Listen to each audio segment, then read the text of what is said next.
Okay, I had this really cheese of truth. Swiss cheese. What's that? Oh, picky. You never seen cheese of truth?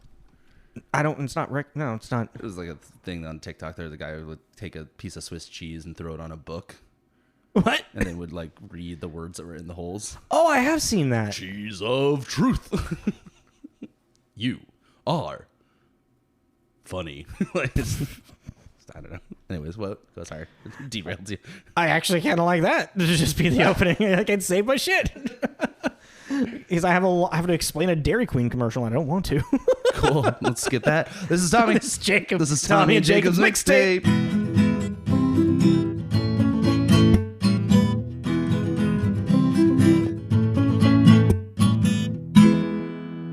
Hey, everybody. Well, that was loud for me. That was really loud. I surprised everyone, maybe. I don't know. I hope everyone's doing good out there. Welcome back to another episode 76. Yeah. We're getting up there. It's crazy. We've been doing it for a minute. Imagine that. Every week. We've had an episode every week, man. We've only missed 1 week, and that was because you were sick with COVID. Yeah. Yeah. Interesting. Well, welcome back, everybody. Yeah. If you haven't been with us or you're just tuning in, we did the word generator and we got folklore. So last week's episode was League of Extraordinary Gentlemen, and that was kind of pulling at strings. It was reaching, but I think it worked. It inspired us to do this block. No, actually, we're going to be doing Brothers Grimm. We decided to do Brothers Grimm. We're like, oh, could be cool to go along with it, and then we went back. Yeah, the folklore, the word of folklore inspired us to do this block. I know, but I really just wanted to do... We're doing Brothers Grimm, which fits into folklore a lot better. It does, 100%. That was a long-winded way of saying that. Yeah. that was my point. But yeah, I really wanted to do this movie because I remembered really enjoying it, and it's a fun little dive. Come join us. Yes, the water's warm. Is it? I'm always cold. You don't think it's warm in here today? It feels really hot. Really? And I'm comfortable. Oh, really? Yeah. I'm not at all. At some point, I actually might need to pause and take this off. Oh, word. I'm not committing to that. Not committing to the sweater, possibly. No. That's fun. All right, but yeah. So let's get into the. Do we have anything to say before actually like getting into it, or are we good? Like a content warning? No, not a content warning or anything. I don't know. Just Instagram or anything, whatever. So Brothers Grimm came out August 26th, 2005. I remember seeing this in the theaters. I think I saw this in the theaters too. And I think that's actually the last time that I think completely watched this movie from beginning to end was in 2005 in the theaters.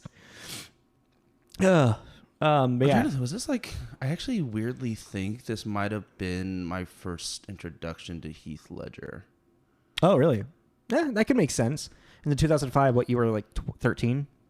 Yeah, because I wasn't really into... Like, I watched 10 Things I Hate About You pretty late later in life. Yeah, it's kind of more like you're more of a teenager when you get introduced to that. Yeah, and I think that this was like very much my jam at that age. So I think this was actually my first introduction to Heath Ledger. Interesting. Because my first introduction to Matt was Dogma. Yeah, I think that might have been my introduction. That was my first introduction to him. But let's go back to the top real quick. So Brothers Grimm, like I said, came out 2005. It's got a low to mid range of ratings. Like it's 5.9 on IMDb, 38% tomato meter on Rotten Tomatoes, and 39 audience score. So it kind of matches there, and then a 51% on Metacritic. So yeah, it's kind of a mid-low. Kind of fitting for what it is. Oh, 100%, especially after the research that I did into it. Yeah, like it kind of makes sense. Box office wise, it was number 73 domestically, and then number 48 worldwide, which that makes sense. It was 64% of its income was overseas, was not American. Mm-hmm. Well, there's even I think it was Damon was talking about, because they filmed a lot of this in the Czech Republic, almost all of it. Yeah, and that was actually to make it cheaper. Yeah, it's like we had filmed this movie with like the grand scale it was in the States, it would have been easily like 150 million. Yeah. It would have been a way bigger price tag. And it was at the time it was the most expensive project that Dimension Films had put on. Yeah, and it put a lot of money into the local economy, which is cool, like $30 million. Yeah. Which really helped him out, which is cool. Mm-hmm. I'm like, yeah, that's kind of a cool thing to do. Yeah, no, 100%. It was, yeah. Even though fuckhead is involved in this. Dude. Well, it's more Bob instead of Harvey. Is Bob okay? Probably not. But is there anything? Is there anything come out about Bob, or is he like the good brother right now? Sure. I mean, I don't know. I'm just like, you know what I mean. Like, yeah, I know what you mean, but like, you never know what happens behind the scenes. Yeah, we don't know what happens behind the scenes until someone actually fucking. I mean, yeah, obviously Harvey had his whole fucking spiel, but I want to be. I mean, I don't know. I see the name. I associate them together. They're also really fucking shitty, controlling producers. I would not be surprised if he has some skeletons in the closet. But you have not heard any about Bob. Okay, so I think I vehemently hate him because I know how much he ruins movies. Yeah, because this and Cursed, right? He also pulled a bunch of shit when we did Cursed. Yeah, there was another one too. And there's been a couple. But, no, Harvey was Mimic. That's right. Yeah, but Bob pulled a lot of shit with It's Cursed. crazy how many... Dude, I forgot about Cursed. That was a fucking nightmare of an episode. If you want to, that was a fun episode. But if you want to hear some bullshit production shit about producers, listen to our episode on Cursed. That one's fun. All right, well let's stay focused on Brothers Grimm right now. Like I think we might be a little bit more hungover than we thought. Oh, no, I'm good. Then you're just gonna get easily. I don't know. All right, so this was directed by Terry Gilliam, which was incredibly surprising to me, and not at the same time. Yeah, no. As soon as I read that, I was like, that makes perfect sense. I just didn't know it. Yeah, and I just didn't know it. And at the same time, I was like, it makes perfect sense why it doesn't seem like it as well, because of how much the Weinsteins had their hands in the pot, you know? Which, if you don't know who Terry Gilliam is, he is the only non-British person of the Monty Python group. But he is a citizen, though. Yeah, he renounced his American citizenship in 2006. He actually left America in the 1970s because he was afraid he might become a terrorist. Yeah. Or 60s, I guess. It was the 60s. Yeah. But so, from Monty Python to he directs the movies that he's directed. Is Monty Python, The Holy Grail, Fear and Loathing in Las Vegas. I didn't know he directed 12 Monkeys. I didn't realize that he did Time Bandits. Yeah.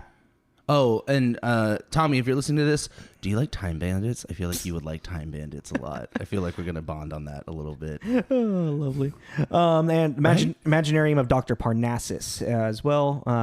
This is one of the situations I was like, I really like this director. I just didn't know it. And what's interesting is to really kind of point out as we move into writer, this script was actually it was rewritten by Terry Gilliam and a frequent collaborator, Tony Grisoni. So yeah, so the writer Aaron Kruger did a spec script. Yeah, which I had to look that up. So if people don't know, a spec script is literally just it's the pitch. Yeah, it's an elevator pitch of all right. What if we the Family Guy, the lamp comes alive and he attacks everybody. Attacks by a lamp, like that is kind of like the gist. When can we have it? Yeah. So Aaron Kruger wrote that, and then Terry and Tony went and actually wrote the screenplay, but they weren't credited. Yeah, there was something weird with like the Writers Guild. Yeah, getting like they couldn't be credited for it. I don't know. They are credited as there's something in the credits with their names on it, but that's called like the dressmakers. Oh, interesting. Because they were like, well, what we got was the pattern for the dress, and then we made the dress. Oh. So they put themselves in there under like a different...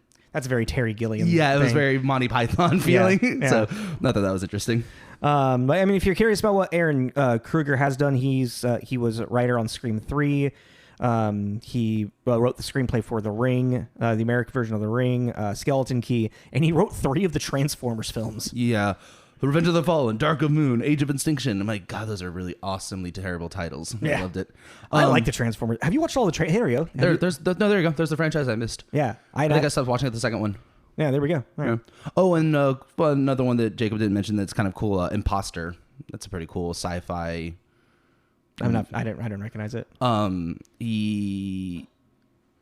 can't remember if it's aliens or some not human force kind of thing. This is great. I'm like really good. I can't remember it. Long story short, they make clones of people like in political power, but they're bombs.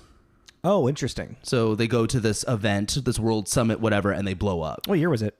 2000s, early 2000s. Is that strangely that kind of sounds familiar, but the name just didn't pop out to me. Imposters was kind of an interesting concept, and then he's like figuring out if he's a clone, and he doesn't think he's a clone, and is he a clone? And clone. I'm a clone. So yeah, that's I'm Aaron. not a clone. You're a clone. We're all clones. Is that an Invincible? The brother clones? That's an Invincible, right? And they're like they have like a arguments on who's the clone and who's the more inferior. Is that? Oh yeah. Invincible, Yeah. right? That was funny. You're obviously the clone. Look at you. You know. No, I was actually quoting an old College Humor Star Wars skit. Oh really? Yeah. Missed that one. So in 2005, how many movies do you see? You go first. 93. Damn, Dude. And I counted them 3 times because I was like, that seems like a lot. And I'm like 93. I thought I was gonna get higher number because it was like click, and then once it got a little bit lower, it was like it started to slow down. I had 62. 62. I think give or take maybe 1 or 2 plus, because even still, like, I don't know. It's like I keep looking at this. I'll bring up the movie. I'm like, I know I've seen this, but I don't remember it. Mm-hmm. That's fair. But yeah, no, 93. Very impressive, sir. Mm-hmm. Impressive. 2005. All right. What's your synopsis? Con artist brothers find themselves fighting evil queen trapped in a mirror. Yeah, that's very on the nose. That's like, yeah. Considering my Kate Winslet joke didn't land, I was like, I'm not gonna put myself through that again. I had no context for the joke. Like, you all of a sudden you're bringing up Titanic. Like, why? Like, I don't get it. Anyways. So you want to go to a cast? Yeah, let's do a cast. Let's start with Matt Damon, which you might recognize him from, Thor or Euro Trip, Jay and Silent Bob Strikes Back in the reboot. Are you picking his most random? His cameos, yeah. His weird cameos? Yeah. Okay, I was going to go with Good Will Hunting. No, Jason Bourne. I have his big ones written down, but I thought it would be oh, because he's strangely done a lot of cameos. Yeah, him and Pitt. Brad Pitt's done a lot. Of random ones. Yeah, fucking Deadpool 2. He's invisible. Yeah, I know exactly. Which kills me. Brad Pitt's in the first Jackass movie. But the Bourne series, Good Will Hunting, The Departed, one of my favorite forgot movies. he was in Departed. He's great in that movie. No, because I realized that's so weird because he's he's the third. He's the third of the leads. Yeah. But because when I think of Departed, I think of Jack Nicholson and Leo because they together have They're some of the most weird driving force. Yeah. They have some of the most amazing scenes together. Yeah. And so whenever I think of that movie, I think of those two. I never think of Matt Damon. That's fair. I mean, I'll think of Mark Wahlberg first because he's funny. I'll fuck you. Yeah, just angry all the time. Yeah. Or well, you think you're a fucking cop? I treat feds like I treat mushrooms. Feed them shit and keep them in the dock. You're like, Jesus. Also, the Oceans franchise as well. What was that? Have you seen all the Oceans movies? Oh, there's another one. Ha! Yeah, we're finding them. We're having a conversation about franchises that we missed. Sorry. So that's what we're talking about. And most recently, The Last Duel, which I heard is really good, incredibly uncomfortable. It's 100% white savior whitewashing, I've heard. Yeah. Oh, really? Yeah, he's playing a samurai. In Last Duel? Yeah, isn't he? Or am I getting him confused with another movie? You thinking of The Last Samurai with Tom Cruise? I'm not thinking of that. That's different. That's white savior, definitely. But Tom Cruise, he's a Civil War. He's in the somewhere. No, not Civil War. So no, he ends up somehow in Japan and he gets taught the way of the samurai. Yeah. No, but Last Duel is like a medieval drama. Maybe, I don't know, just like Adam Driver. Yeah. I was about to call him Adam Fassbender. Who's that? Now I'm trying to imagine what Adam Driver and Michael Fassbender mixed together would look like. Anyway, sorry. Okay, I'm thinking. All right, let's move on. Do you want to do Heath Ledger next, or do you want to actually? Yeah, the two brothers. Okay. Yeah, we'll do the two I'm brothers. sure if you wanted to save him because he's one of our favorite actors, and we both just miss having him around in this movie. It's just kind of made me miss him. Yeah, because he in this is very charming and he's kind awkward. of aloof. He's aloof, and he's really, really adorable in it. And like it's like it's fun. It's fun watching this because you see Heath Ledger was very much a physical actor, because like when you see him like in 10 Things I Hate About You or The Patriot, yeah. Holy shit! I forgot he was in that. It's like they're very. That's my first introduction. Oh, was Heath it? Ledger? Yeah, Like, Patriot. I forgot about that movie. He's grounded. Like in 10 Things, like he can play a good romantic lead, a fun romantic lead. And then he can be just very grounded and just seem very human. But then like he did roles like this and like The Dark Knight, where his physicality was just all over the place. Yeah. You know? And he only had like how many titles was it? Like 23? Very few. Yeah. Yeah. Because he was 27. So god damn. Oh, he was 27? He's Yeah. part of the 27 Club? Yeah. I didn't know that. Interesting. Yeah, Heath Ledger passed away in 2008 after The Dark Knight and while filming The Imaginarium of Dr. Parnassus.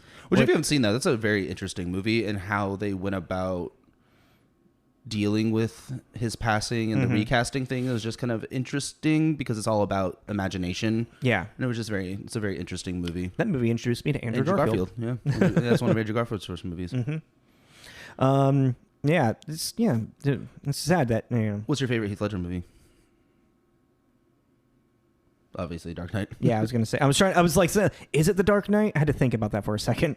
Yeah, that, and then I would say 10 Things is right there as well. I'm torn between Knight's Tale and The Order. Knight's Tale is super fun. Yeah, The Order. Have you ever seen The Order? I don't know. It's like a demon. He's like a Constantine kind of priest kind of thing. It's like I know it. I think it's one of those like I kind of know what the movie is about, but I don't think I ever saw it. I remember it's not great, but it's very much my aesthetic. But I could have seen it in high school because me and my girlfriend, my high school girlfriend, we went through a huge like watching all of Heath Ledger stuff. So yeah, you maybe have seen it. But yeah, Knight's Tale is really fun. Yeah. Let's go into Lena Headey next. Yeah, I really like her. She's great. She's a wonderful actress. I really like her. It's great because like you see her. So like she's a Cersei in Game of Thrones, and you fucking hate Cersei in Game of Thrones. Oh, I didn't. But she becomes like a relatable character-ish. But like she's like no, but like okay, did you actually liked Cersei? You're like, yeah, Cersei, get it for the win. Oh no, I just like to see what she was gonna do next. Oh yeah, no, it's like captivating fucking character. You're evil, and I love you. Like one of the most captivating characters in the entire goddamn series, and Lena Headey just does a fucking killer job with it. It's interesting because I haven't seen the Sarah Connor Chronicles, but I would be interested to see her take with it as Sarah Connor. You know, Yeah. she's a badass. I don't remember. I came to realize that she's all like some titles. The Cave. She's the Queen in 300. The Purge. Probably most known for Game of Thrones. I don't remember The Cave now. I don't remember. I remember really liking it, but I don't remember her being in it. I don't know if I've seen it because I think I'm getting The Cave and The Descent confused in my mind right now. Maybe that's what I'm doing. Actually, yeah, maybe that's what I'm doing too. Like she's not in that. Maybe I'm thinking of Descent. Okay. Anyways, yeah. So that's her. Yep. She has beautiful hair in this movie. She does. She does. Curly. I wish she was a better character in this movie. Yeah, I do too. Fucking Weinsteins. Let's go and like just quick shout out. So Peter Stormare is in it as a supporting conflict / buddy. He has a fun arc in it. Actually, I really like his arc in the movie is one of my favorites. He's just one of the weirdest actors. He's so good. He's one of the nihilists in Big Lebowski. He's in 8mm, which we did. Yeah. A while back. He's the devil in Constantine. He's the Russian in Bad Boys 2. Yeah. He's just so like intense. And like what's really fun is to see him do like I love him in comedy because he's just so like intense looking, just like yeah. And in this too, he was just phenomenal. He's just like he's like slimy Frenchman. Well, he's Italian. Oh, that's right. He's Italian. He's Italian, so he's just like molto bella. Like that's why because he's trying to prove his allegiance to the French. Yeah, and he's just like this kind of like sniffy, weird, like. Sleazy. He was really great in it. He's like probably one of my favorite things about the movie. Yeah, 100%. And then that's strange to put there. So yeah, then Jonathan Pryce, who's the French captain or French general, Game of Thrones, Leatherheads. Yeah. Probably, I would say I most recognize him as Governor Swan from Pirates of the Caribbean. Yeah. What's really funny is like I remember when we were talking about Leatherheads and you brought him up in Pirates, and I was like, I don't know, it's not ringing a bell. And then I'm watching this, and I think with him in the French outfit, You're like, there I was like, you oh go. yeah, I put a wig on him. Yeah. So yeah, and then Monica Bellucci, Shoot 'Em Up, The Matrix, Yep. Dracula. I'm like, oh look, we've actually been doing enough episodes. They're coming back. Yeah, they're I know. coming back around. You know, Monica Bellucci, we did Shoot 'Em Up. Jonathan Pryce, we did Leatherheads. Peter Storm, we did 8mm. So Yeah. that's just interesting. And there's a couple other people. Like Mackenzie Cook is in this for a minute. Who's Mackenzie Cook? The wooden eye guy from Pirates of the Caribbean. Oh yeah. There's faces you'd recognize in the from, That's weird. I actually like meant to like make a note about him being in it, and then I forget because Pirates of the Caribbean came out the same time. Oh yeah. Well, I guess so originally Terry Gilliam, he wanted Johnny Depp to play. But he wasn't famous enough until according to the Weinsteins. Yeah. He wasn't famous enough.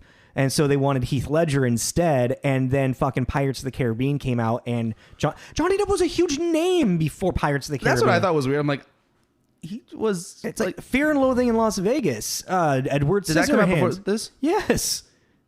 When did Fear and Loathing come out? Oh, like 99? Yeah, it was like late 90s, early 2000s. Yeah, okay. Fear and Loathing. Yeah, but no, what it is though, I think, is that Johnny Depp, especially at this time, was a kind of obscure actor because the movies you just mentioned. Edward Scissorhands was kind of a culty classic.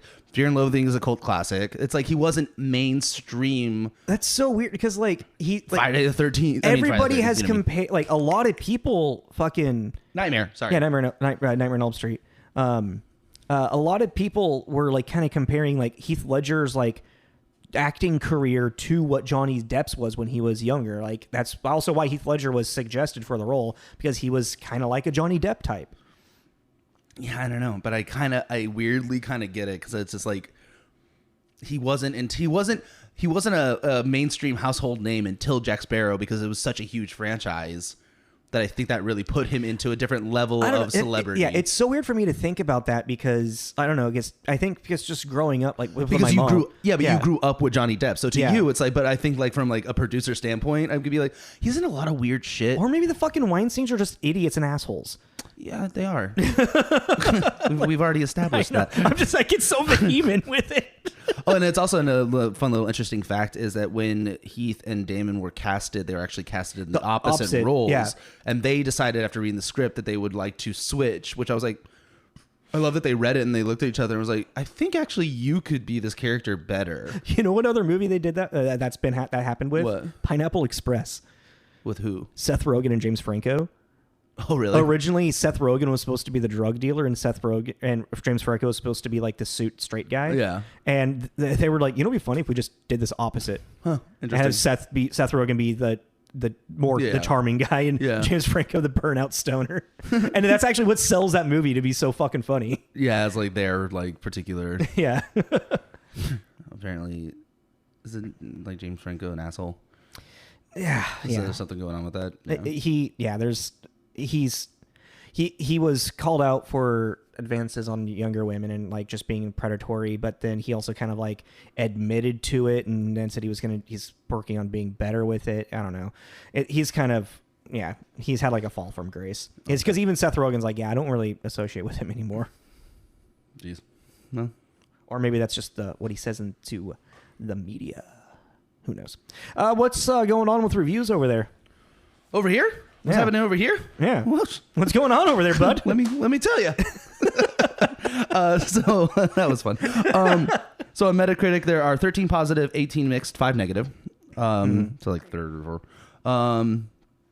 Jim Belushi at Wall Street Journal, a mildly wondrous reinvention of the story of the chronicles of dark, occasionally horrific, child-pleasing fairy tales. Okay. Did I say the name? Yes, I did. Okay. The mixed, Don Jolin at Empire, Gilliam at his best and his worst. Yeah. They all were really quick. I was very surprised. No one really It doesn't surprise me. Negative, Mike LaSalle at San Francisco Chronicle. It's the cinematic equivalent of an all-dessert meal. After the initial jolt, the lack of any real nourishment is apparent, and it becomes a struggle to stay awake. And I was like, that actually, yeah. I'm feeling that. That one I kind of agree with. But it's like, I say, even with that negativity, I really like this movie. I think it's fun. It's only like what weirdly bums me out is the last 20 minutes are so flat and just kind of like it's over and you're like, well, okay, that happened. Like I thought it was already over. Like it should have been over already. Yeah. Like why is this 2 hours long? Why is this still happening? The last 20 minutes I was like I watched it twice and it happened both times. And I was like, fuck me. All right. It's the ending just really doesn't bring it together. I wouldn't be surprised if that's the Weinsteins like pushing like an idea onto it, or maybe they're like Gilliam had a better idea. Like maybe there's a middle of it that could be taken out that Weinstein's forced into it or something. Yeah, I don't know. Like for like a grim fairy tale movie, it ended too light. Yeah, you know, like we did it. Well, it's 2005 and America needed its happy ending. Yeah, you know, I don't know. And it's supposed to be a big it was supposed to be a big blockbuster hit.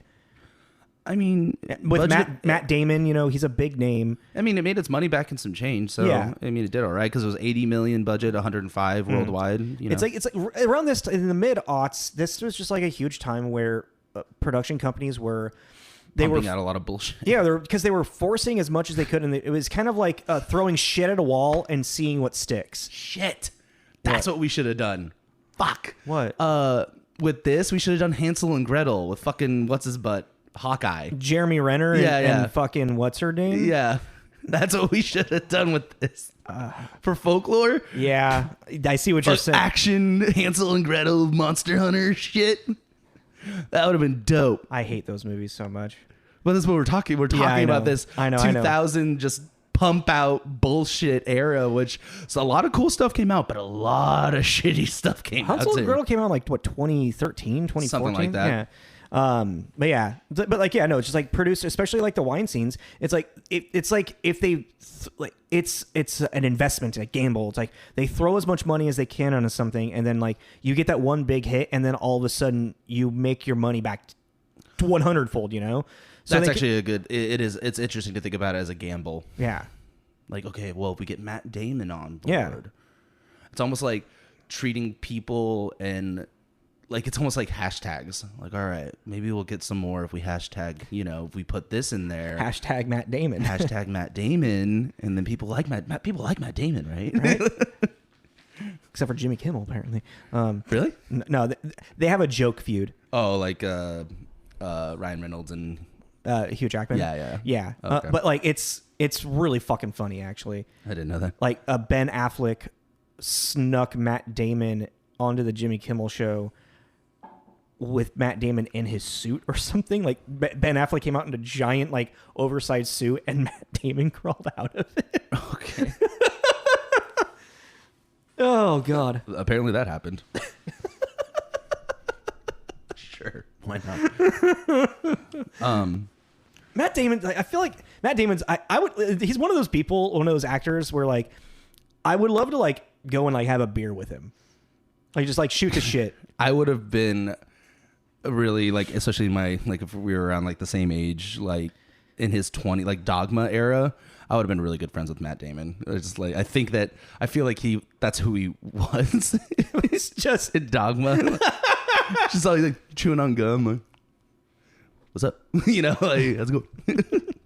Which angel did he play? Like the name of the angel? Yeah. What were there was Michael? No. He was the angel of death. Gabriel? I don't remember the hierarchy anymore. Anywho, we really went off tangent there. We talked about the reviews, and I guess I feel that's how this movie feels. Brothers Grimm. That's what we're talking about. Reminding myself. It's like this movie. I had never felt so blasé about a movie where I was just kind of like, okay, I get, yeah, that happened. Like that review that you're talking about is like, a dessert that you just didn't feel the nourishment with. Yeah. Like, I was just so... I didn't even write anything down afterwards. Like, literally, all I have for... Yeah? That's all notes from watching it.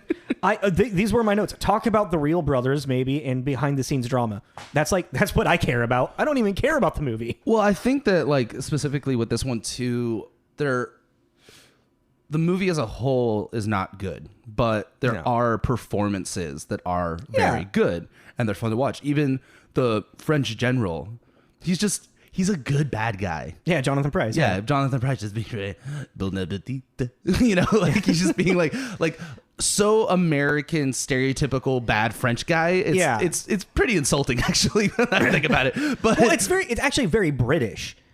Yeah, and it's also it's almost comically Disney. Yeah, just this.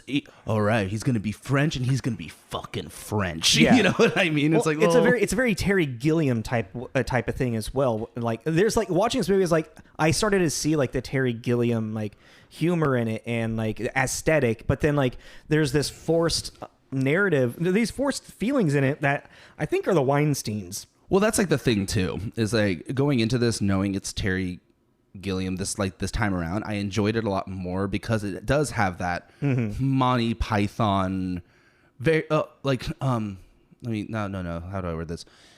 It has a hint of Monty Python in it, a little dash. You know, it's not fucking Holy Grail coconuts. You know, it's not that. What is your favorite color? Yeah, your mother was a hamster. Oh my God, the French dude.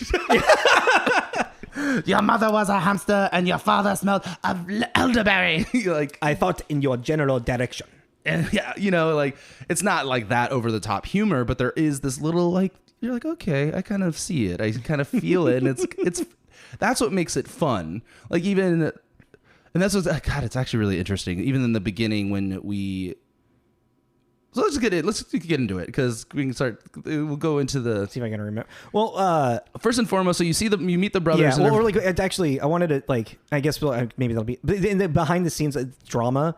This fucking Terry Gilliam. They stopped production for like 2 weeks or maybe a month for an expended amount of time because the Weinsteins were trying to force so much and change like the filming and the production so much that Terry Gilliam just refused to film. Went on strike, basically. Yeah, pretty much. And Matt Damon was like, it was one of the most uncomfortable times because we were just there doing nothing. Like, jeez. And did you know that Matt Damon, he wanted to do this movie because he wanted to work with Terry. You know why? Which movie? No. Time Bandits. Tommy. You gotta let me know, bud. I'm very curious. You and Matt Damon can hang out and talk about Time Bandits. Time Bandits is incredible. Did we want to talk about the original brothers at all? Like who actually wrote the Grimm fairy tales? Like, if you want to. I mean, in case people, did we even bring them up? No. Think about real people. So if you don't know, I guess to me, then that's like kind of rude. To me, the Grimms is very common knowledge, but and they're not. They may not be. To they're people. Not at all. So. Johnny Depp was not a household name. All right. The Grimm fairy tales are not a household book. So Jacob and Wilhelm. I would assume Wilhelm. Yeah. Grimm are 2 M's. Dutch? German. That's the same thing, isn't it? No, it's not. I'm going to... Shut up, Jacob. German. Yeah, they're German. Yeah, German. They were scholars, philosophers, cultural researchers. Yeah. Just kind of like a jack of all trades of the intellect of the world for the time, the mid 1800s or late 1800s. Well, I think that's what maybe that's what it is. That's why I think it's a household name, is because a lot of Disney movies are based off Grimm's fairy tales. Yeah, the stories are very much household stories, but a lot of people don't know that the origination are from a much darker place in the Grimm fairy tale. Yeah, so like here, like just so if people are Cinderella, the Frog Prince, so Hansel and Gretel, Little Red Riding Hood, Rumpelstiltskin, Rapunzel, Sleeping Beauty, Snow White. These are all originally Grimm fairy tales. Yeah, and they were grim. They were very dark. Yeah. I used to have like a. I think that's where actually the origination of the word Grimm comes from. Is actually their last name. Like when you say something's grim. Oh. Okay. I might be wrong because now I'm thinking of Grim Reaper, and I think that's much older. We're gonna Snapple fact that. Yep. Snapple fact: Jacob Henthorne may not be entirely accurate. Do not quote him. I think it's fun if it's true. Why'd you go old Greg? I don't know. I got stuff. I got Bailey's in a focus. Focus. So yes. So the Grimm's I'm old Greg. Fucking focus. Yeah. So the Grimm's brothers were authors, and that's what this movie is based off of. But in this, this movie is a very fictionalized idea of who the brothers were. In this film, the brothers are con artists that create and vanquish monsters and ghosts and goblins and stuff for money. Yeah. All the while, Jacob, the younger brother, is writing these, using these as these lores because they hear about, they think there's a witch, or a troll, or so they go and they make children are missing, and then this and so Jacob is actually this is like the only real correlation. It seems like Jacob is taking all of these and writing the Grimm tales from their experiences. It's it's interesting is like I think this is probably like Aaron Kruger who was like, what if I just imagine in a pitch meeting, what if the Grimm brothers, who wrote the Grimm fairy tales, what if they were actually con artists and faked being monster hunters? I think it's like what if they were con artists, period. And then someone's like, we'll buy it. And that's exactly pretty much what happened. Is that then this concept was bought and then just sat on a shelf for a long time, and then they it's like it's Terry Gilliam just flipping through the purchased rights somewhere. It was like, that looks fun, dude. That'd be cool to go into one of these studios and just go through their bought idea files and be see what's shelved. You know, wait. You guys, you have the rights to make that and you haven't? Why? Someone has the rights for The Mask 3? Yeah, wouldn't that be kind of cool? That'd be cool. Just go through the catalog.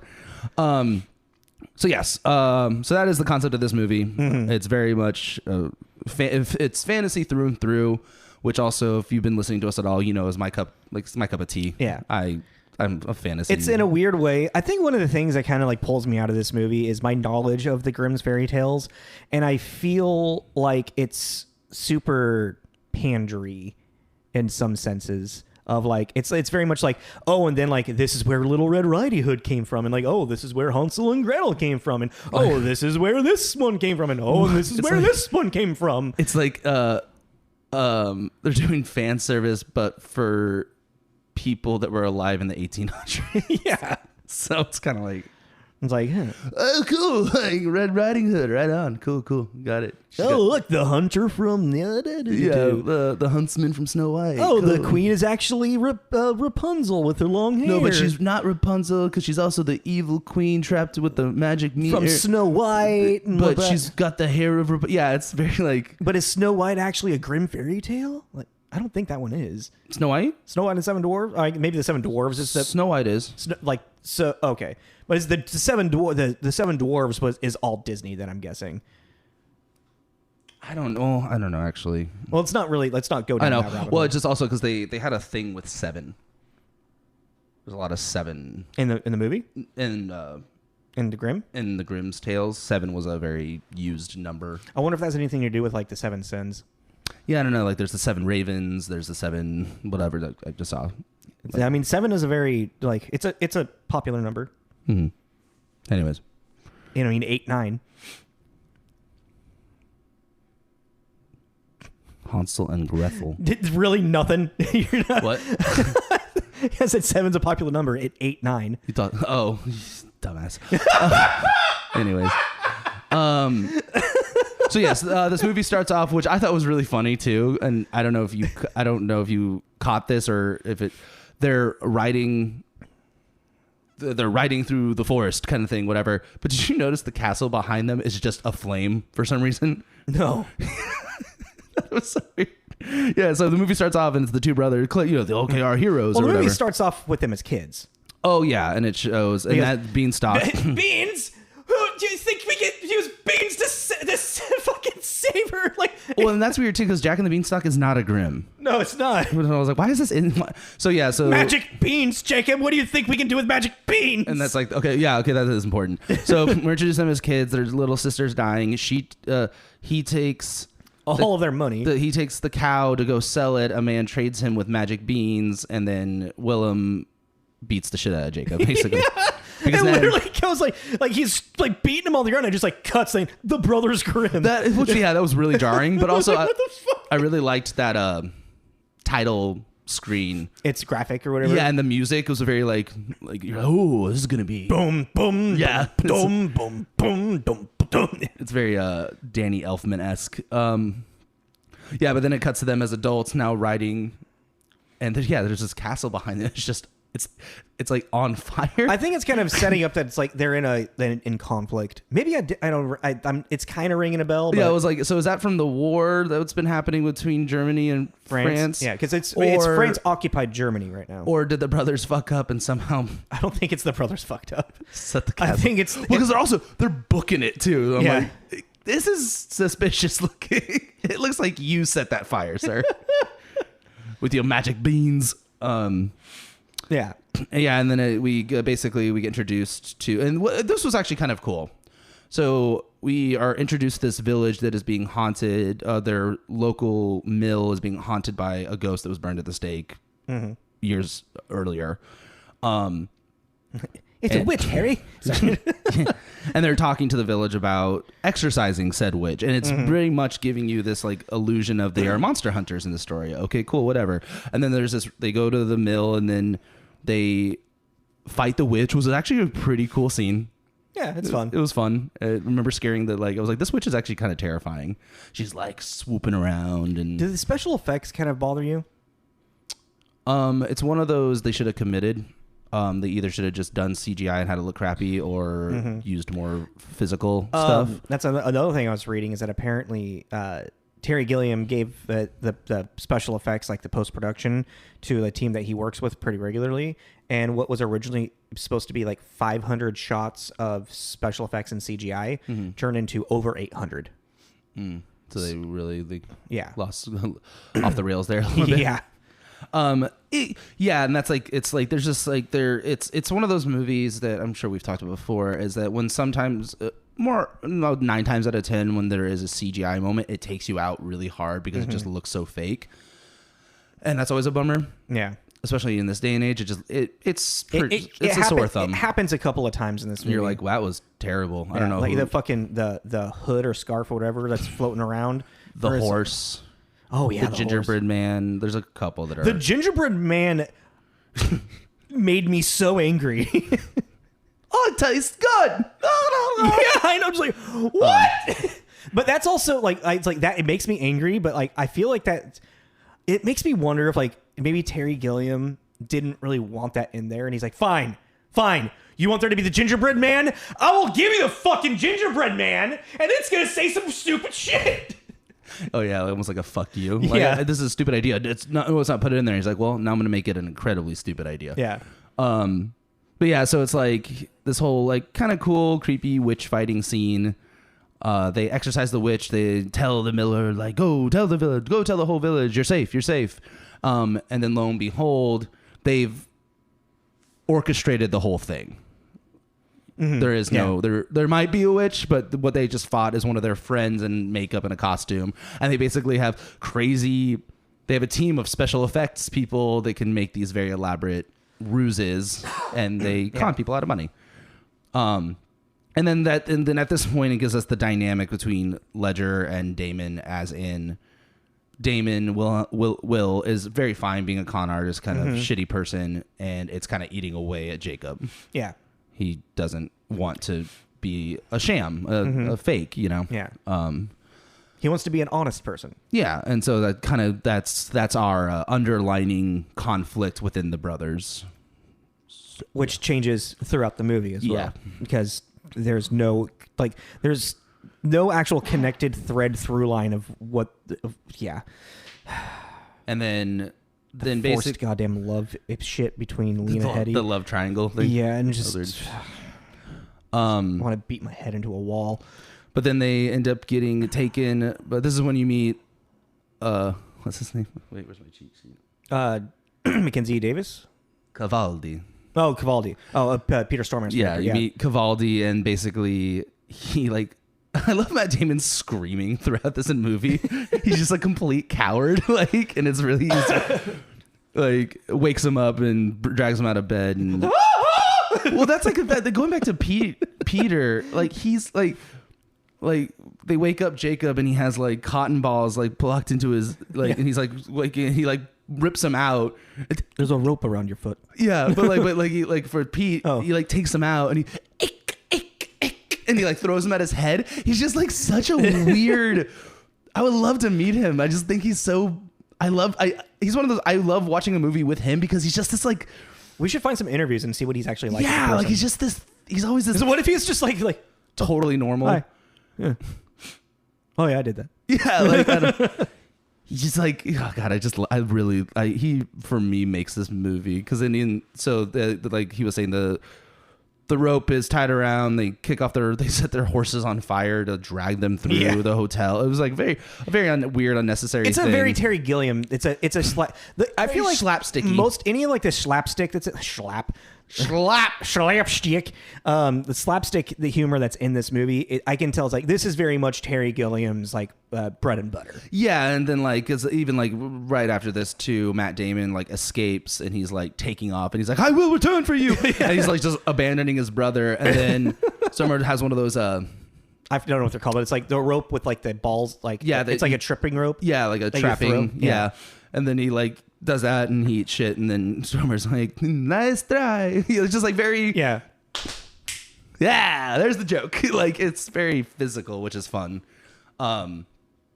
And then this is when we're introduced to the general, and the plot is basically, and they have their lackeys about to be tortured. Snails on their face. Are those snails? I was like, what a weird that would work. At first I was like, that would work on me. It's a weird psychology. Like, why? Yeah.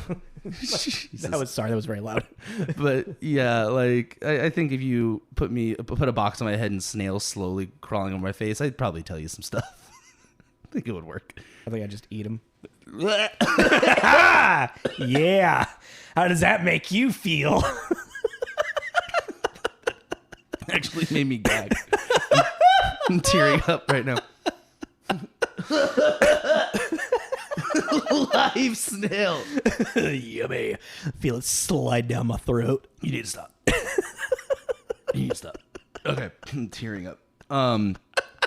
So yeah, the general is convinced that there's another group in the small village doing what the brothers do in the sense of conning, but they're actually kidnapping the young girl, the children, but specifically the young girls of this village. So he basically is like, well, you guys are the expert in this, so I'm going to send you there because I don't need this German peasant superstition fucking with my war, basically. So cursed. I don't know, man. There's just like even that too. Like she like at some point walks up with the apple. You're like, no way. Yeah. Wow. You're just kind of like, you're like, shut up. But, yeah. So this is our world. So they're going to investigate the small village and like that's what we're doing now. And then I feel like there's like a weird introduction at some point with a girl in a Red Riding Hood. Oh yeah, we see a young girl get kidnapped by it never shows but implies a wolf because you hear howling and snarling and stuff, but the wolf can fly. Which I just kind of took that as like its way it's up. It was like the way that it moved. They straight up say it flew off with her. I was like, all right. I just thought that was them being embellishing it. I don't know because it never flies in the movie. Like when you see but also does that swooping, the Evil Dead thing. Yeah, you are the monster coming in on the victim kind of thing. So I don't know, but that's just what they said. And then what? And kind of the majority now of the rest of the movie is they are seeing things that are supernatural, are magic, and Will is kind of in denial and Jacob is very excited, because all the stuff that he's been writing about is finally happening. Like magic is real. This stuff can happen, and that creates like another conflict between those two. Yeah. So when they finally get to the town and they get everything that they kind of hear, they get told, cursed. That's him because they spit in the movie. If you're like, what the hell is that noise? That's the. They say that so that it's happening in the forest, and so they have to go to the trapper who can lead them through the forest. The cursed one. The cursed one. Yeah, that's where every single time they say like the cursed one, they spit. Yeah. And it's a very Terry Gilliam, Monty Python. Well, it's also to keep the devil away. Oh, really? In certain cultures. I didn't know that. I've never known that, actually. Yeah. I just thought that was a weird... I see it in, like, British things more than anything. Well, yeah, because, I mean, that's like... or European, I guess. If I remember correctly, like, the whole bless you after sneezing was to stop the devil because you were... Yeah, it's kind of a similar kind of concept. I know it's a Greek thing. I don't know about German or whatever, but I know it's probably more German when I think because it's Gesundheit.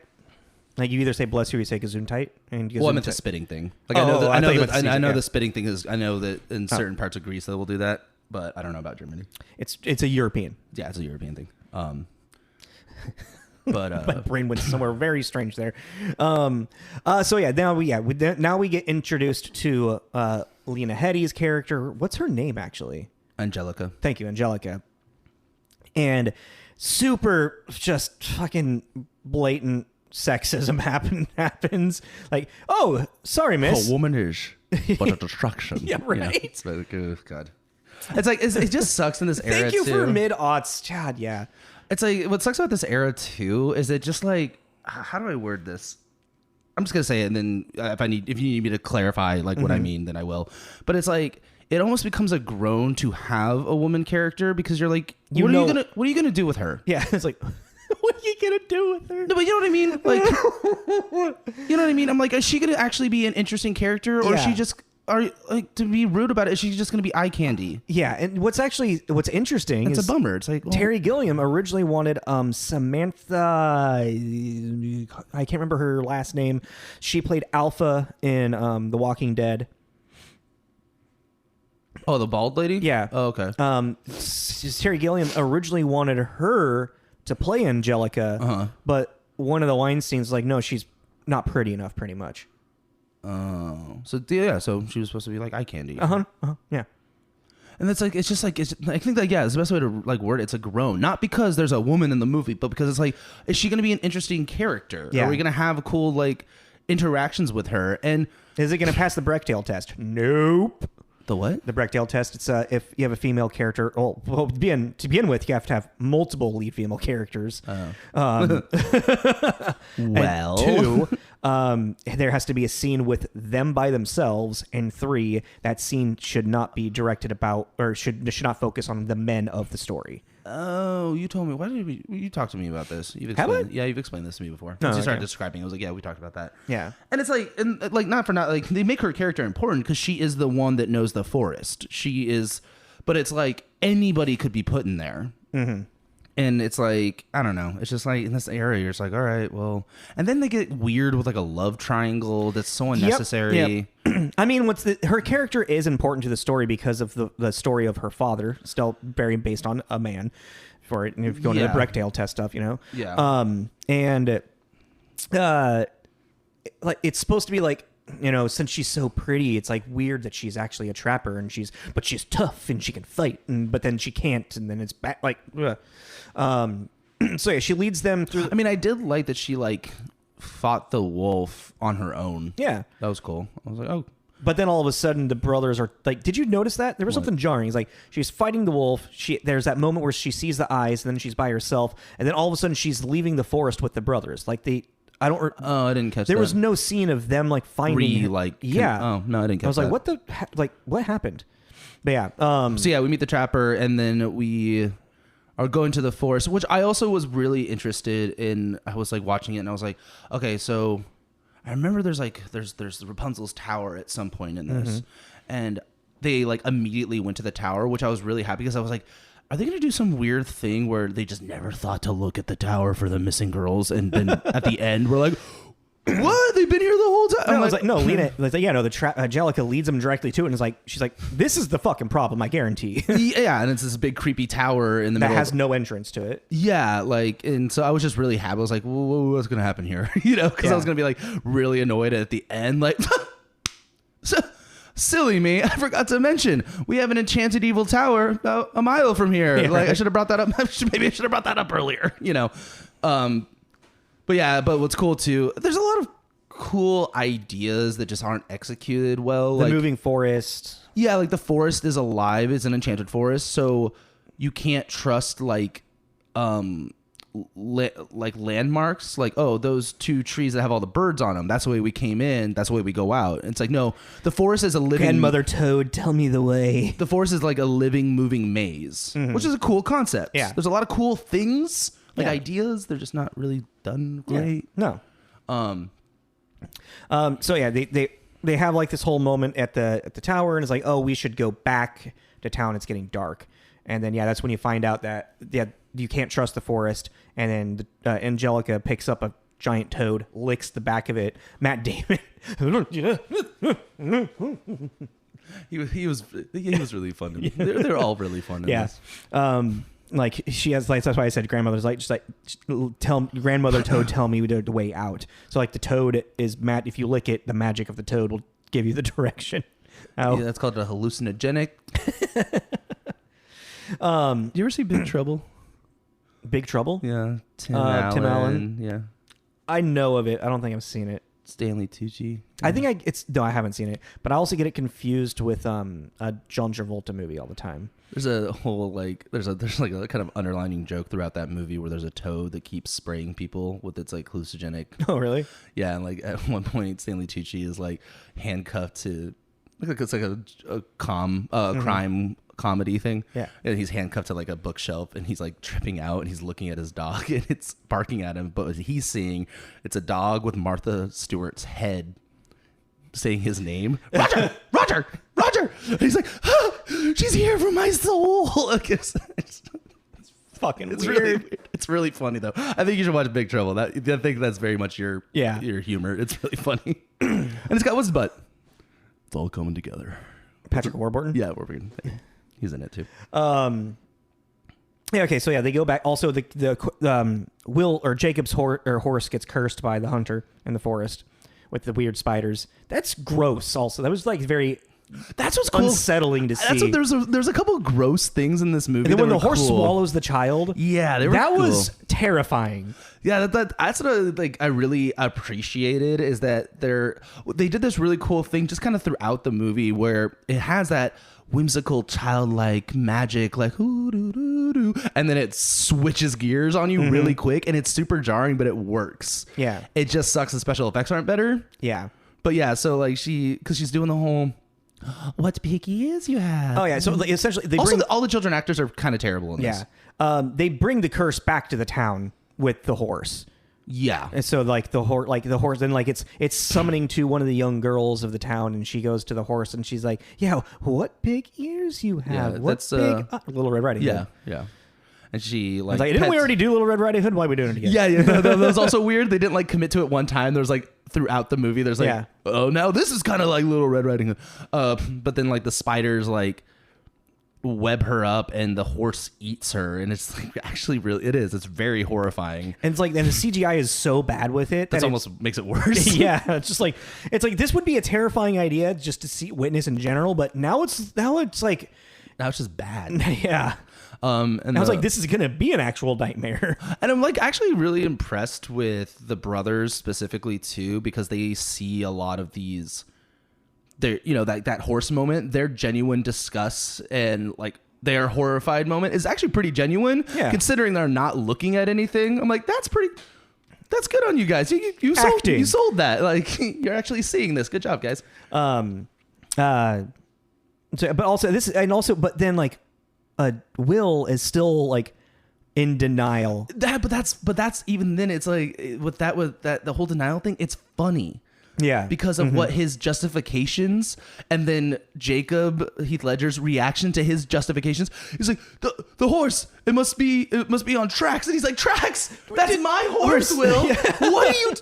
No, like that happened. The bro. horse ate a child. Yeah, like his what do you think? like them together are really like I weirdly I would say they had watch fun chemistry. Yeah, them. It's like them together. Their chemistry is worth the watch for me, especially in these moments of him just like, the fuck are you talking about, Trax?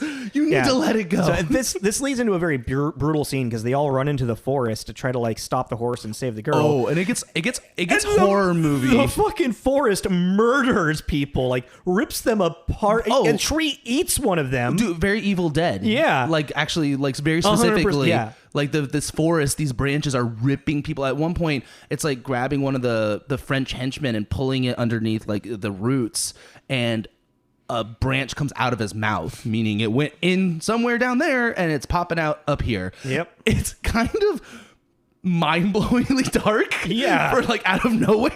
You're like, holy shit. This is a Grimm's fairy tale. And then, so this whole thing's, and there's like, and this is when the wolf thing happens. She fights the wolf, and then she sees the eyes, and it's she already did. At this point, she'd already told a story about her father, them being at the tower. Yeah. So, I guess we kind of skipped that. Monica Bellucci plays this very vain, when in her time, very vain, beautiful queen, and I'm like, yeah, Monica Bellucci, yeah, you are the evil, beautiful queen, and she's obsessed with her reflection, mirror on the wall, who is the fairest one of them all. Yeah, and then she has built this tower to escape from the Black Plague, not realizing that it's airborne. Which it wasn't. I'm not touching that.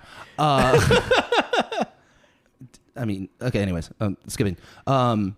And basically, like at this point, we've learned that she has very shortly after this. We learned that she has gotten a spell for eternal life, but not eternal youth. Yeah. So she's just this like decrepit old woman living alone in this tower. Yeah. Trapper. She sees the eyes of the wolf, and she stops before she kills it, and then the wolf runs off, and it's like, okay, that was clearly her dad. Yeah. All right. Spoiler alert, but yeah. So it's not really like, it's pretty clear. It's too on. It's like if they meant anything to be like, insinuation of like, oh, that was strange. I wonder what that could mean. They failed epically if they were trying to do that. And even to like going back to like the real quick, the dark moment, like, what's his name? I keep forgetting. Cavaldi, the Italian torture henchman guy. Oh, because he takes him to fucking the Frenchman after this. Yeah, no, well, like one of the henchmen's bodies falls, and he immediately just starts, what did I tell you about? Like, he's like yelling at it, and then as the camera pans out, his entire lower body has been stripped to the bone. Yeah. It's just really, really weird. Yeah. Yeah, and he takes him back to the Frenchman, but I also like, this is when Cavaldi's kind of becoming really even more unhinged and becoming very comic relief. Yeah. Like when he walks into the dinner scene. Yeah. Sorry, General. He's got blood and mud all over him. It's just this guy. And he just like passes out. Yeah. Mm-hmm. What are you looking at? Just time. Oh, okay. I'm also just like feel like we're not even halfway through this movie. I'm just already uninterested. If it goes a little bit longer, it goes a little bit longer. No, just like that's what I was like with this movie is like it was enjoyable. Just like I was like, it's playing back through my head, and I'm like, God, yeah, that happened, and I was just like, yeah. I really just think also, and like, there's too much happens in this movie. Yeah, but also like with you specifically too, like out of the two of us, I am more forgiving. You are the more cynical. Yeah, of the two. So it's like I have a very much easier time of just taking it as it is than you do. So it's like for someone like me, this movie is enjoyable. There's funny moments. There's some like cool ideas. So it's like, I don't know. Like I really like this next part in like when they're with the Frenchman, when like the fucking like spinning thing, like he's getting ready to go on to Angelica. Content alert: they murder a cat, dude. A kitten. They murder a kitten. The blood splatter and the little fleck that hits the Frenchman, and he's like, huh, and then he eats it. Bon appetit. like what? That's exactly my point though about why this movie is kind of good, because like even him, he's just like such a like over the top evil Frenchman that it's like like I said, it's borderline insulting, but it's funny. Like it works. It's very Terry Gilliam because of the Gilliam thing. Yeah, like, exactly. So yeah, they're gonna kill Angelica to get information because they're still convinced, because they are convinced that it's like a really fun yelling scene with like Will or Jacob is like, there's a witch actually, and the magic is real, and Will's like, stop, don't tell him that. Like, that is not our official position. Yeah, it's not our official. That's not our official position. Yeah. And Cavaldi is like saying that there's like more of them out in the woods. It's why it happened, and you know. Yeah, and they're basically then convincing the general to let them go back and stop them because these are basically German soldiers doing guerrilla tactics. Yeah, in layman's terms is what he's explaining, and so. Like, if you let us go back, we can stop them because we know how their tricks work. But in this moment, randomly a kitten's in this torture chamber, and nothing can scare Cavaldi. Then he kicks the kitten in the blades, and it's like, again, like, the fuck was that? Why did that happen? It was such a Monty Python It was. scene. It was very Monty Python. Such a Monty Python scene. It was really good. I mean, it's not the kitten being murdered, but you know what I mean. It's, yeah. Very Monty Python humor. Yeah. And that's why I also like about it too. I like that every now and then it just kind of shines through. Yeah. You know, randomly. Because if you're watching a Monty Python movie, the entire movie's like that and you're expecting it. But with this, it's kind of fun when it just kind of it comes out of nowhere. Randomly Sorry, I guess we're doing a bit now. That's it. It feels like a bit and randomly in this movie, and I found it really enjoyable. I was like, okay, all right, little Monty Python bit. It's like a variety show of a movie. It's like an SNL thing where it's like, oh, that one didn't really kick. Oh, that one's really good though. You know what I mean? Yeah. Like, so yeah, they go back to the village, and then there's like a weird, like Angelica is like she wasn't gonna help him, but now she's gonna help him, but isn't gonna help him. Jacob's like, I'll go talk to her, and then like she goes away, and then Will comes in and he's like, I'm gonna talk to her now, and he's condescending, but then he's like, but I care about my brother and I just don't want him to get too ahead of himself. And now she's like, oh, smitten by Will because he cares about his brother. And then Jacob comes in and he sees them almost kiss, and he's like up in a huff. Yeah, and also I think writing wise, the whole beans thing got kind of old. They kind of beat that to death. Oh yeah, he keeps calling them magic beans because he's like, his word for magic bean, like when he calls it magic beans, he's like, you're an idiot. That's him saying you're an idiot. Yeah. Like, I'm gonna remind you that you killed our little sister. Like, can you reel it in, dude? Yeah. Stop being a huge dick. He was 8. Like, yeah, no, exactly. Fucking, like, I don't want to say get over your dead sister, but forgive your fucking brother. There you go. Don't get over your dead sister, but forgive your brother at a certain point. Yeah. I do like that though, when finally like Jacob like finally stands up for himself. That was a really good scene. Like at the tower, right? Like or when is that? I want you to believe in me. Like, this is real. Everything I've been saying is real. Like him just finally defending himself. Yeah. And then Will just like clicking. Yeah. And he's like, you're right. And the conflict is over, and now the story can continue. Yeah. Now it's like, why wasn't this like, okay. They've healed, you know, and that was a fun moment. But it's like, it comes out of like nowhere. Well, then this is where it gets weird, because now we're like, finally, this is when the movie should be ending. Yeah. Like you were saying earlier, because at this point we have now discovered that these girls are being kidnapped to be a sacrifice on the blood moon to bring back the queen's youth. Yeah. And I guess killing the girls. It never says that, but I mean, they're going to sleep forever in the 12 tombs. So yeah, so they're gonna be dead. And 12 at this tombs, point, because it's taking time. Oh, interesting. Excuse me, I burped. And at this point too, Angelica has now become like the 12th sacrifice. Yeah. Well, first, like another girl gets taken by the gingerbread man. Oh yeah, y'all.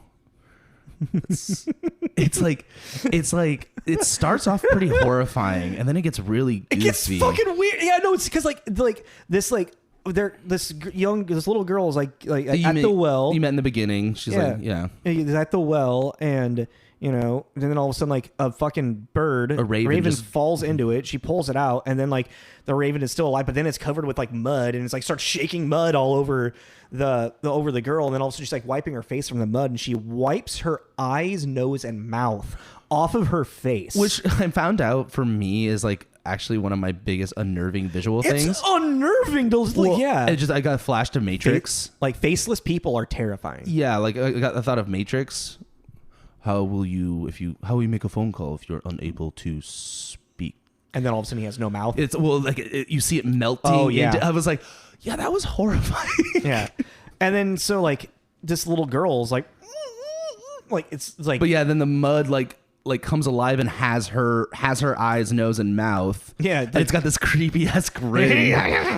It's like it's almost like a fucking like what was that, rubber hose looking face, rubber hose art style. Yeah, kind of. Yeah. Yeah. And so basically now this weird mud creature is like trying to get the girl, and when it actually does get the girl, it like absorbs her and then becomes like a mud cookie, like a cookie man, and then bites its thumb and goes, oh, it tastes good. And it's like really like, and then like Courtney. what's the phrase? Nothing can do the gingerbread man. Yeah, you can catch me on the gingerbread man. And then it jumps back into the well, and you're like, what the fuck was that?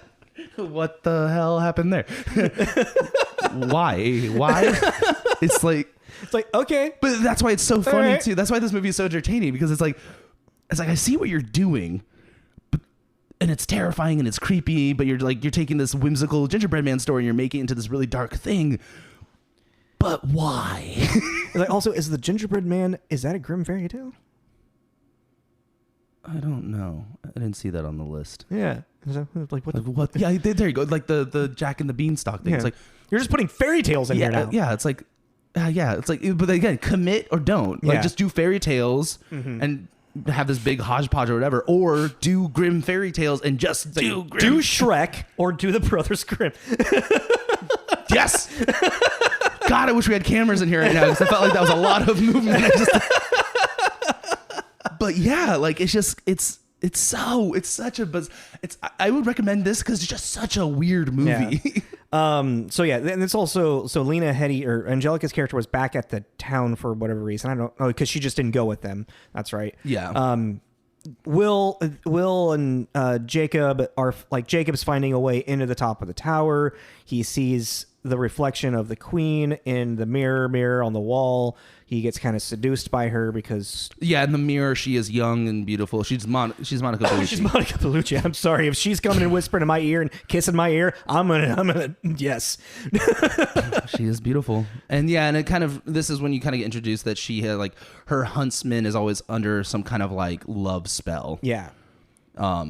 And she's doing it now to Jacob to be his like new. But then like somehow Will's able to throw a rock high enough into the goddamn tower and magically hit the mirror that's across the room. Which then, like, now because that cracks and she gets all horrified and she gets cracks in her face, like this is her one ring. This is her Horcrux. Like this is what is keeping her. It breaks the spell on Jacob really quick, so then he can like grab a lock of her hair. It's so gross. Just like seeing it like still stuck on him, like, get it the fuck off. Yeah, like this is when Rapunzel comes in. He grabs her hair and uses it like a fucking rope and just jumps out and rips it out. Like, it's, who was the? I didn't think to look that up. Who the huntsman / father was? Well, that, or I was thinking of the decrepit queen. I thought that was Monica Bellucci. No, it wasn't. With just a bunch of makeup. No, it wasn't. It wasn't? Oh, okay. I looked it up. I meant to write it down is what I mean. Okay. But yeah, because I was like looking at her and I was like, I don't know if that was actually her. Nah, that's fair. Maybe she was like, I'm not going to sit through that. Yeah, I mean, because that was a lot of like makeup too. A lot of prosthetic. Yeah. You know, it'd be funny if it was actually Mackenzie Grace doing it, because he complains about always being the witch. Like at the. That would have been fucking funny. Mackenzie Cook. Yeah, thank you. That would have been really funny. Yeah. Little Easter egg in there. Yeah. Anywho, so also like Mackenzie Cook's character and like they're like two lackeys from the beginning of the movie are at the tower for a minute with them. Yeah. But then when they realize that they need to go back to the town. No, they realize that they're actually dealing with like a supernatural force. Yeah. So they're like, okay, so they see the trees moving. Yeah, they're like, oh yeah, that's like, did you see that? Don't make me look. Don't make me look. Yeah. They say we're gonna go back to town to get some backup, and they just fucking decide to split. Yeah.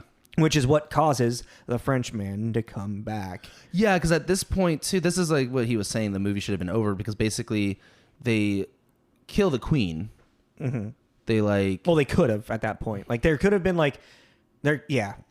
Anywho, but there has to get this whole conflict with the Frenchman coming back. Well, because he made it very clear when he let them go back that he's like, if you try to abandon this mission I'm giving you, I will murder everyone. Which, I mean, it's like, since that threat has been introduced, it's like Chekhov's gun. This has been introduced. This now has to be a problem later. Yeah. You know? And since their two lackeys took off, it looks like they're trying to escape. So he then like decides like, it kind of weirdly makes sense. It kind of it's unnecessary, but they made it work in a weird way. He shows up to this village and he's just like, I'm going to destroy this.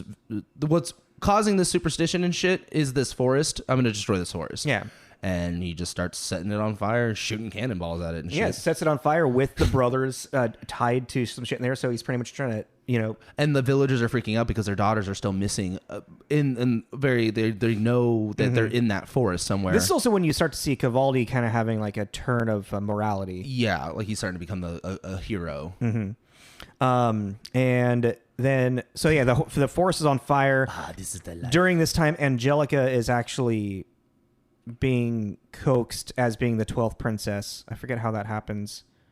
How does that happen? Because she saves them. Oh, I don't remember that actually. She saves them from being set on fire. They go back to the tower, and then she goes into the water. Why does she end up in the water? Was it is it because of the huntsman?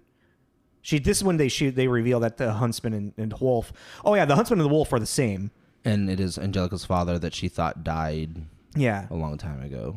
And he's been like kidnapping children. Yeah, instead, as a wolf. Because they have a fight with him and they get his axe. Does he just push her into the? I forget how he gets her into the water. I don't remember that either. I don't know why I'm blanking so hard. I think he like pulls her into the water and it just like. Do you want to pause and watch No, not really. Okay. No, I'm wholly uninterested in that. Well, we can just like, yeah. So basically, she becomes the whatever. It happens. Yeah, I don't know. She becomes the 12th person, and so then, like, how do they get back up? Do they got? Oh, that's right. With the hair. No, that's yeah. They make the hair into a.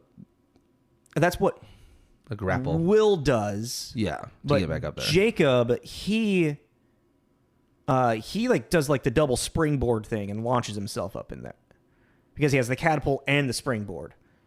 Yeah, and then this is when we get back to what happened in the beginning. The witch like uses her powers to like turn on them on each other, which was kind of cool.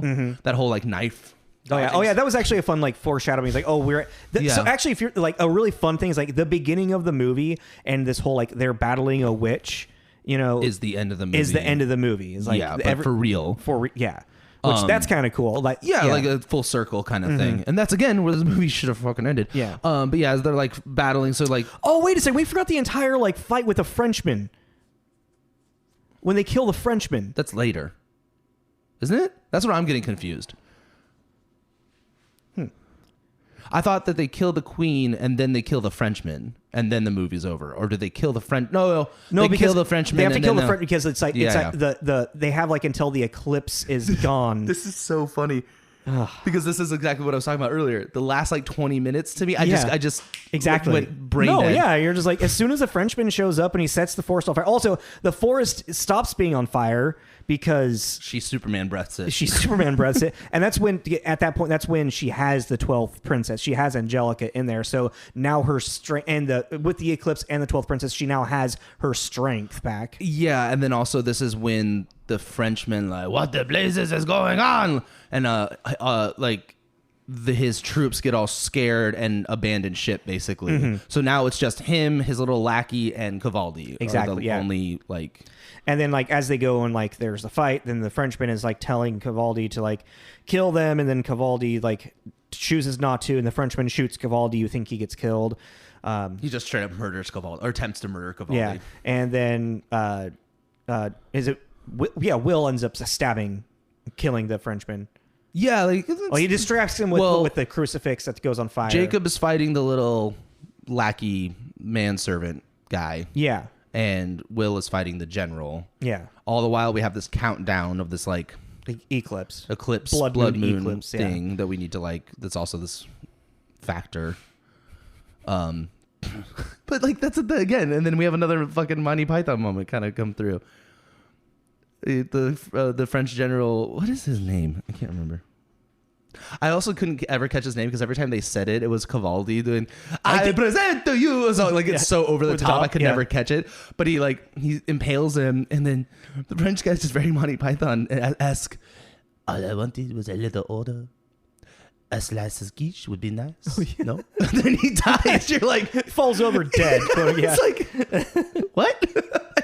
And I really loved it. I loved it. I mean, those are the things that I do like about this movie. A slice of quiche would be nice. So yeah, they kill the Frenchman, and then they have to deal with the conflict of the witch and saving the 12 girls and Angelica, of course. Yeah, and at this point, then like jumping back to like the witch makes it so that they're floating around and she's controlling this knife and trying. They have swords. Sword thing, and Jacob ends up stabbing Will. Mm-hmm.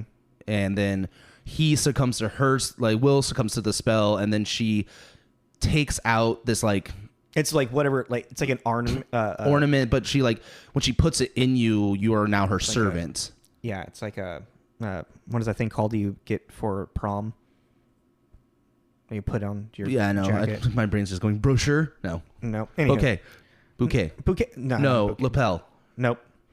Forget it. Move on. Move. Get away. So now, so she takes it out of the huntsman who's like begging her, like, no, my queen, no. Puts it in Will, and now Will's going to be her servant. As soon as she takes it out of the huntsman, he just dies. No, right? He doesn't. Oh, no, he doesn't. He starts to die. Because that's when it's kind of interesting because he says, so cold. Because when he was first succumbed to her, he was dying in the snow. Yeah. So I think it's like, it was weird, like this, like. And pause. Yeah, like it just paused his death. Yeah. And then first the huntsman, I think, like comes to like he kind of remembers what happens. He's like, "You killed my daughters," and then he grabs the mirror and then just throws himself and the mirror out of the window, shattering the mirror, killing the queen. And then at this point, the mirror is also keeping the tower together. So with her dying, the tower starts to crumble. Yep. We have a like emotional. Did you already talk about Will getting stabbed? Yeah. Okay. That was the whole. Like, yeah, that's right. Then all the girls are still asleep. There's a whole Snow White kissing to wake her up. Sleeping Beauty moment. Because it's like, that's also when you find out that Cavaldi is still alive. Yeah. It must. Yeah, like I don't know. And also like. Take the curse of my dark ancestors from my heart. He's just like he's just so weird, and I just really love him. So you find out that Cavaldi's still alive, so when Jacob and Will somehow, he climbs in between the mattresses. How does Will get? Oh, that was another one. Do you notice the mattresses? The Princess and the Pea. Yeah. Is that a Grimm story? I don't fucking know anymore, dude. Because even this list I have right up there are 209. No, that's true. And also, they're not actually like named like Hansel and Gretel. No, they're German named. Anywho, the tower falls apart. They're back on the ground, and then looking. Yeah, they use the mattresses. By the way. Yeah. And Cavaldi ends up. He's like, I remember the end of the story from my childhood where you had to kiss the girl to break the curse. But it has to be true love, otherwise it'll be a kiss of death. Make sure true love. Or it'll be the kiss of death. You're like, Jesus. Overactor. You would.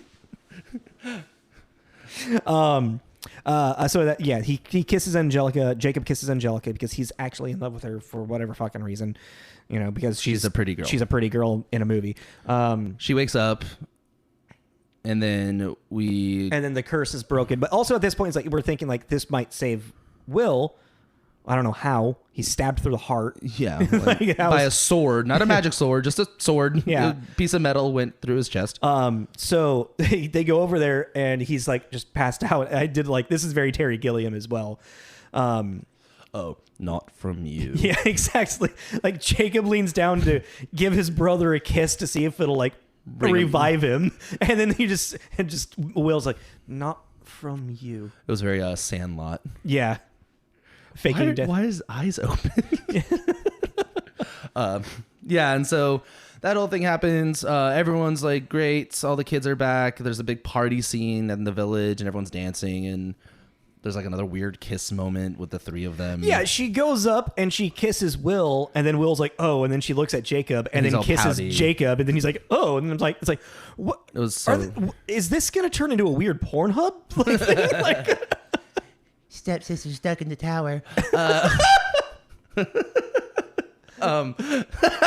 Two brothers take. Who's the fairest one of them all? Okay. Yeah, but yeah. Then it's like Jacob and Will has a joke about like he's gonna win her heart instead of Jacob winning it, and then it's a fucking happy ending. Well, no, he says I always thought you did up with a girl, and he's like, oh, the day is young. But do you see that with the sun? The day is still young. Yeah. Then like one of the ravens flies off. It says, I happily, and they all lived happily ever after. And then a raven flies by with a shard of the mirror, and the queen's eye is in it. It's like, or maybe not. Yeah. And that's the movie. That's that. And I saw that and I was like, okay. So let's just, I give it a Gizmo after midnight. I mean, eating after midnight. Yeah. It's what's weird is like this is where I kind of always I'll think about it, but like it's like it's a Billy. It's like I don't even care. Like I don't even want to give it a fucking Billy is the main kid in Gremlins, and he's just kind of useless and just causes problems and doesn't really fix a whole lot for a lot of it. I mean, he actually does, but he does. I don't know. Yeah. But you don't. It's Billy is a cop out. You worry more about the Mogwais and Gizmo and the Gremlins than you do about Billy. Not the human characters, really. I don't know. It's kind of a gremlin to me. Yeah, that's fair. I mean, because like I said, because we're just like different people. I say Mogwai, so like a 5 or 6 out of 10. You're kind of not thing. wrong with like there is like funny moments and fun stuff in this movie. Yeah, but like the thing is like for me is like it's kind of like, and the acting's good. Yeah, when it comes to like structure and story, it's garbage. It's a hot mess. It's hard to kind of like follow. I mean, it's easy to follow, but then you're like, but it's like, it's so easy to follow, but you're also like, why? I was gonna say that's the biggest question throughout this movie is why did that just happen? Yeah. Or why did it happen? And it's like one of our things, like when we say like, just eat the carrot, Yeah. Like, it's like, I don't even want to. It's not even like there's no carrot to eat. It's like, I don't know. I don't know. And then also like the carrot drenched in ranch. There we go. No, You're eating it for the ranch. It's a carrot that's actually a gingerbread man. I don't know. Made of mud. Yeah. So yeah, it's definitely, it's a gremlin for me. I don't really think it's like put it on in the background, I guess. It's like if I saw it was on television, I would see if there was something else. That's what I thought you were going to say. Well, that's fair. I mean, and it's my last choice. It's like, I guess if I have to, I'll watch this. I would have given it a wet Mogwai if the special effects were better. Yeah, that's fair. And it's just because it's like, and what kind of sucks too is like, it's not even like you can't justify it because of the age, because it's like 2004. A lot of special effects stuff are coming out in 2004 that aren't incredibly terrible, and it's not like this was made in 96. And you're like, well, it's what all they could do, and it's pretty good, It's just like it's really the mid-aughts. Like special effects were really big hit or miss, because I mean, when you look back on like a Hulk, like I didn't realize how bad the special effects in Hulk are. Eric Banner one. The Eric Banner one. I haven't seen that since it came out, so I can't test it. Rewatching the first Spider-Man lately, like woof. Special effects in that are bad. Like the parade scene. Yeah, dude, just like Green Goblin, like when he gets onto his glider and like he's down, like the scale of his body, and like I was like, wow, that's really not good. Is that the one also where her hair is blowing in the wrong direction? Yeah, and she's clearly holding on to like a mannequin Spider-Man. Yeah. All right, well, I guess if you're interested, like Brothers Grimm, and you like Matt Damon, you like Heath Ledger, watch the movie. It's fun. It's got fun ideas in it, fun performances. If you like Terry Gilliam, Peter Stormare, I think, kind of steals the show with like his over the top reactions to stuff. Like there's a moment when like the Frenchman is like trying to tell him like like stop. No, the torture thing, and he kind of pushes it. It's like hot and cold. Don't say stop. He said stop, and he's like, oh okay, like. Or even like, it's like, like a child. Wait. Are you talking about in the torture chamber? Because he does it twice. No, exactly. I'm talking both of them. Yeah, both of them. Like, and then the second time he tells him to stop, he's almost like, oh, but I want to murder them. It's like what the thing that's really hard with this movie is like, and I just remember I wanted to talk about this earlier on, is like with that whole like behind the scenes drama stuff and the frustration. Terry Gilliam has, like, in a retrospect, he has said, this is a quote on Wikipedia, it's not the film, like talking about the producers, so tensions between filmmaker and producers during production. Gilliam said in retrospect, it's not the film they wanted, and it's not quite the film I wanted. It's the film that is the result of two groups of people who aren't working well together. Mm-hmm. You know, and he kind of likened it to like what happened with Gangs of New York, Martin Scorsese's Gangs of New York, which I didn't know that had the same kind of issues That'd be with fun it. to do. That would be a good one. As Scorsese said, kind of in the exact same quote, without knowing it, they took the joy out of filmmaking. Oh, that's interesting. Yeah. All right. Well. But yeah, I would I recommend if you're like Gilliam fan in the sense of like Monty Python, and it's like very, very loosely connected to it, but it is fun to see those moments shine through. The performances are pretty good, from just like a reaction standpoint to what's happening situationally. Mm-hmm. But there's not really much to it. But I mean, yeah, I'd recommend it. It's a fun watch. Yeah, fun popcorn movie. Join us next week. Next week we're just gonna be kind of shooting some banter. I know that we're going to probably talk about Jacob's experience with Elden Ring. Mm-hmm. We might do some, because what we're going to do is we're going to go see Batman, and we're going to tell maybe some predictions. Yeah, we're going to be seeing Batman after the recording. Yeah, so we're going to talk about Batman, and then we can come back together and like talk let's not worry about it. Let's not tell him to. Let's not, you know. Those are two ideas that we're mulling over. Check in next week for a banter, and yeah. Thanks you guys for listening. Yeah, follow us. Please rate on Spotify, Apple Podcasts, any of that stuff. If you have any comments, we always love to hear from you. Talk to us. Tommy, let me know about Time Bandits. All right. Laters. This is Tommy. This is Jacob. Tommy Jacob's Mixtape.